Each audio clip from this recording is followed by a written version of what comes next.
You woke up this morning, you checked the silver price, and your stomach dropped. The number on the screen was red, not a little red, deep red. The kind of red that makes you question every financial decision you have ever made. The kind of red that makes your spouse look at you and say, "I told you so." Silver crashed.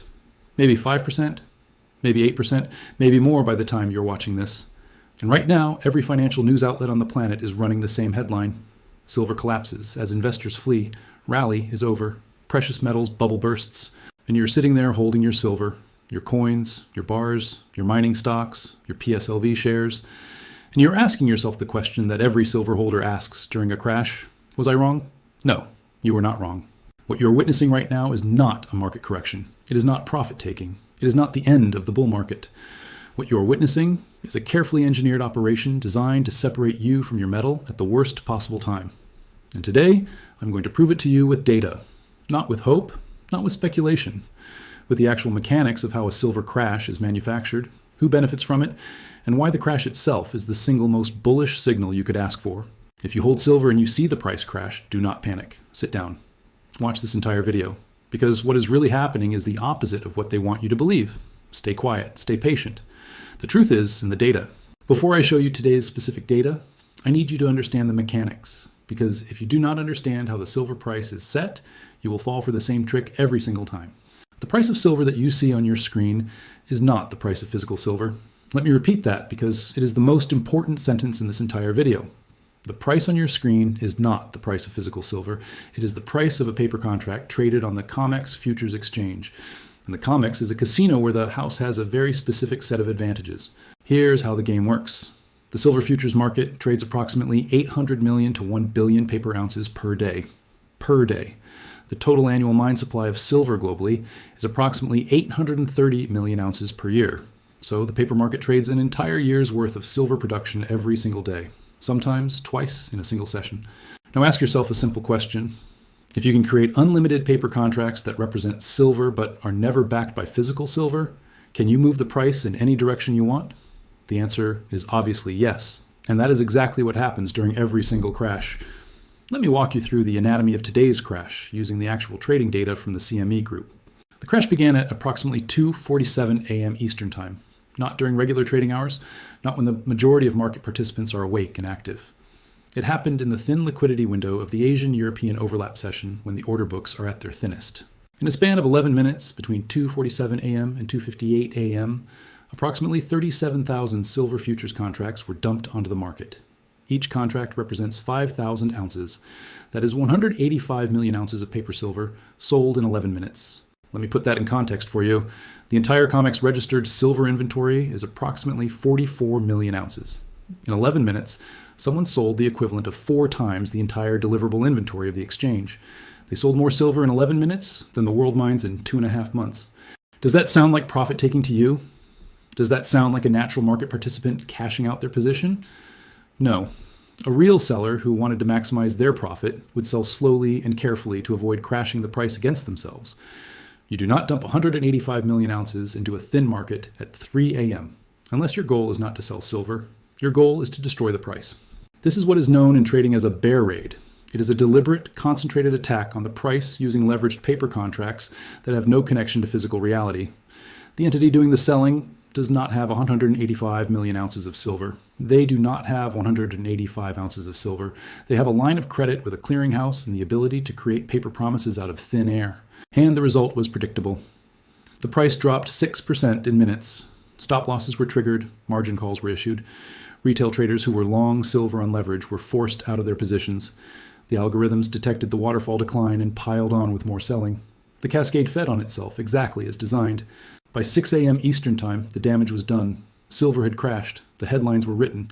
The narrative was set. And millions of silver holders around the world were sitting in front of their screens wondering if the bull market was over. It is not over. What happened this morning was not a market event. It was an operation. And I am going to show you the proof. If the crash were real, if it were driven by genuine selling from investors who had lost confidence in silver, we would expect to see certain things in the data. We would expect to see physical selling. We would expect to see metal flowing back into the vaults. We would expect to see dealer premiums collapsing as sellers flood the market.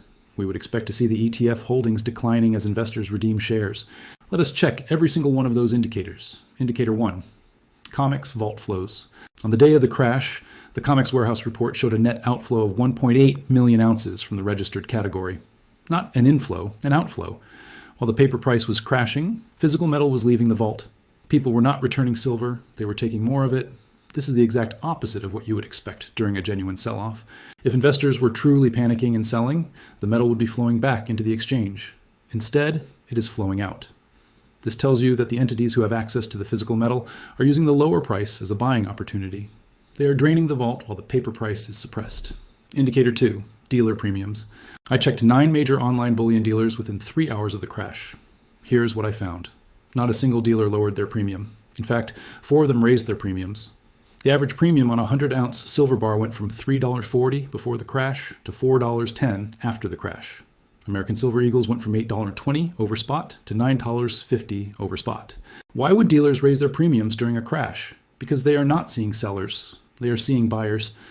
The crash triggered a wave of bargain hunting from physical buyers who understand that the paper price is temporary, but the physical metal is permanent. The dealers responded by raising premiums to protect their dwindling inventory. This is the disconnect that proves the crash is artificial. The paper price says silver is worth less. The physical market says silver is worth more. Both of these things cannot be true simultaneously. One of them is lying. And the one that is lying is the one that can be printed out of thin air. Indicator 3. SLV ETF shares outstanding. During a genuine sell-off, investors redeem ETF shares. The authorized participants break down the baskets and the metal returns to the market. The shares outstanding decline. This is a reliable indicator of real selling pressure. Today, the SLV shares outstanding did not decline. They increased by 2.3 million shares. New money flowed into the silver ETF on the day of the crash. Again, this is the opposite of what panic selling looks like. Investors were buying the dip through the ETF vehicle even as the paper price was being hammered. Indicator 4, the commitment of traders' positioning. This is where the smoking gun becomes impossible to ignore. The COT report, which tracks the positions of different categories of traders, shows us exactly who was selling during the crash. And it was not the speculators. It was not the hedge funds. It was the commercial category, the banks. The 4 largest commercial traders on the COMEX increased their net short position by approximately 8,000 contracts during the crash window. They were the sellers. They were the ones dumping 37,000 contracts into a thin market at 3 a.m.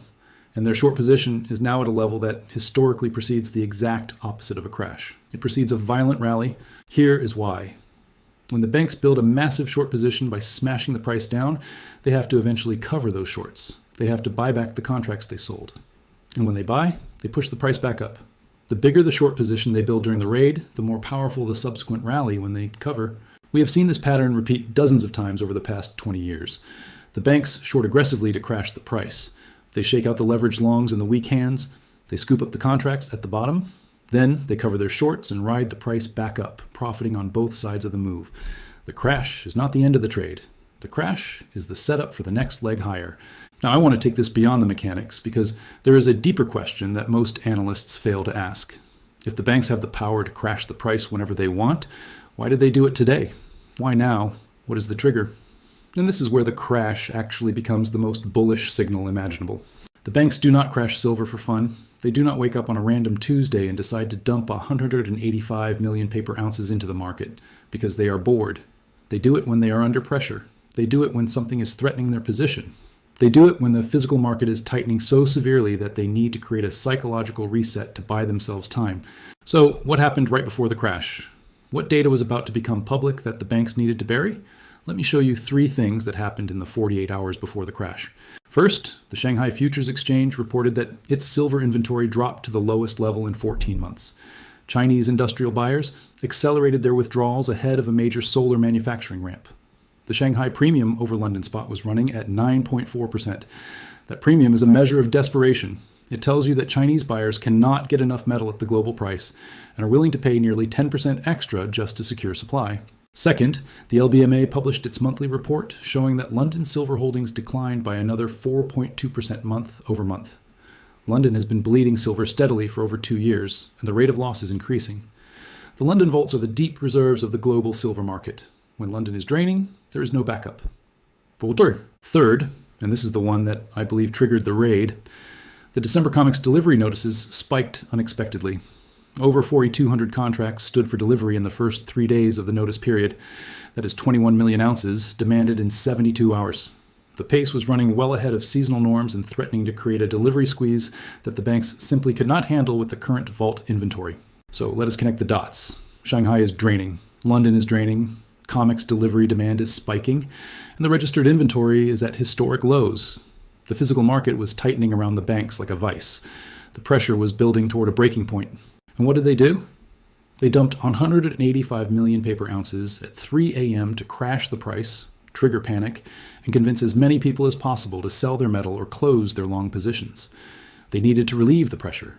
They needed to create the illusion that the rally was over so that the delivery demand would back off and give them room to breathe. This is defensive behavior. This is not the behavior of a confident institution that controls the market. This is the behavior of a trapped institution that is running out of metal and running out of time. Every crash in silver's history has occurred not at the end of the bull market, but at the moments of maximum physical tightness. The crashes happen when the banks are most vulnerable. They are a sign of desperation, not strength. And here's the data point that absolutely confirms this interpretation. Look at what happened to gold during the silver crash. Gold did not crash. Gold barely moved. It dipped 0.3% while silver dropped 6%. If the sell-off were driven by a genuine macro event, a risk-off move, a liquidity crisis, a dollar spike, both metals would have sold off together. They always do during real macro events. But today, silver crashed and gold held. That tells you this was a targeted operation specifically against silver. It was surgical. It was aimed at one metal because one metal is the pressure point. One metal is the one where the banks are most exposed. One metal is the one where the physical shortage is most acute. Silver was attacked because silver is the threat. I want to share something with you that completely changed how I view these crash events. And it is based on a simple historical analysis that anyone can verify. I went back through 20 years of silver price data, and I identified every single instance where silver dropped more than 5% in a single day. There were 34 such events since 2004. Then I tracked what happened to the silver price in the 90 days following each of those crashes. The result was stunning. In 29 out of 34 cases, silver was higher. 90 days after the crash than it was before the crash started. Not just higher than the crash low, higher than the pre-crash level. The average gain in the 90 days following a major single-day crash was 14.7%. Let me say that differently. If you simply bought silver every time it crashed more than 5% in a day and held for 90 days, you would have made money 85% of the time with an average return of nearly 15%. The crashes are not sell signals. Historically, statistically, and mathematically, they are buy signals. They are the moments when the weak hands are shaken out and the strong hands accumulate at discounted prices. And there is a logical reason for this. The crashes are caused by paper selling. Paper selling creates no new physical supply. It does not solve the deficit. It does not fill the vaults. It just temporarily distorts the price. And once the paper selling exhausts itself, the physical fundamentals reassert themselves and the price recovers. Think of it like a beach ball being pushed underwater. The harder you push it down, the more violently it shoots back up when you let go. The paper shorts are pushing the beach ball down right now, but they cannot hold it forever. And when they let go, the snapback will be extraordinary. Now add today's context to that historical pattern. We are in the fourth consecutive year of structural deficits. The COMEX registered inventory is at historic lows. Industrial demand from solar and AI is accelerating. Central banks are buying gold at record pace. The dollar is under geopolitical pressure from BRICS. And the government just classified silver as a critical mineral. This is not 2014 when silver crashed during a genuine bear market with oversupplied vaults and declining demand. This is a crash occurring in the middle of the tightest physical market in recorded history. The beach ball is being pushed deeper underwater than ever before. When it surfaces, it is going to fly. Every single ounce that is sold during this crash by a panicking retail investor will be absorbed by a patient industrial buyer, a strategic sovereign fund, or a quiet investor who understands that the paper price is temporary, but the physical reality is permanent. The question is not whether the price recovers. The data has already answered that with 85% certainty. The question is whether you will still be holding when it does. So let me give you a clear framework for navigating this crash. Not emotional advice, a framework based on the data we have just reviewed. Step 1. Turn off the financial news. Seriously, close the tab. The purpose of the coverage right now is to make you sell. Every headline, every pundit, every breaking news alert is engineered to trigger your fear response. Your fear response is their profit mechanism. Remove the stimulus. Step 2, check the physical market. Go to your favorite bullion dealer's website. Look at the premiums. Look at the availability. Look at the shipping times. If premiums are rising and inventory is thinning during a price crash, the crash is artificial. The physical market is the truth. The paper market is the distraction. Step 3, review the COT data when it publishes on Friday. Look at the commercial net short position. If it spiked during the crash, you have confirmation that the banks engineered the move, and a spike in the current commercial short position is historically the single most reliable predictor of a coming rally. Step 4. If you have dry powder, meaning cash set aside for investment, consider whether this crash represents an opportunity. I'm not telling you to buy. That is your decision based on your personal financial situation. But I'm telling you that the data says the physical market is tighter today than it was yesterday, and the price is lower today than it was yesterday. That combination has historically been very, very profitable for patient investors.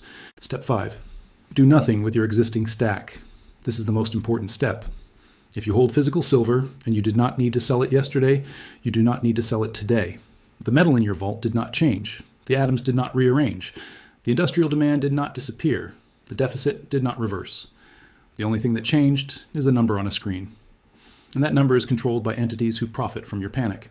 The quiet investor does not react to noise. The quiet investor reads the data, understands the mechanics, and holds the position. I want to leave you with a thought that I come back to every single time silver crashes. In 1970, gold was $35 per ounce. The government told you that was the correct price. The banks told you that was the correct price. And if you held gold and saw the price get smashed, every expert in the world told you to sell. By 1980, gold was $850 per ounce, a 2,300% increase. The people who sold during the crashes lost everything. The people who held through the crashes built generational wealth. Silver is gold's little brother. It is smaller, louder, and more volatile. It gets hit harder during the crashes, but it also runs harder during the rallies. And the fundamental setup today is more extreme than anything we saw in the 1970s. The crash you're seeing today is not the end of the story. It is a chapter in the story. And when the final chapter is written, the people who held through the noise will be the ones who changed their financial future. You hold the metal. You hold the truth. Do not let a number on a screen take that from you. I am the quiet investor. Stay calm. Stay positioned. Stay ahead. If this video gave you clarity during the chaos, consider subscribing and sharing it with someone who needed to hear this today. I will see you in the next one.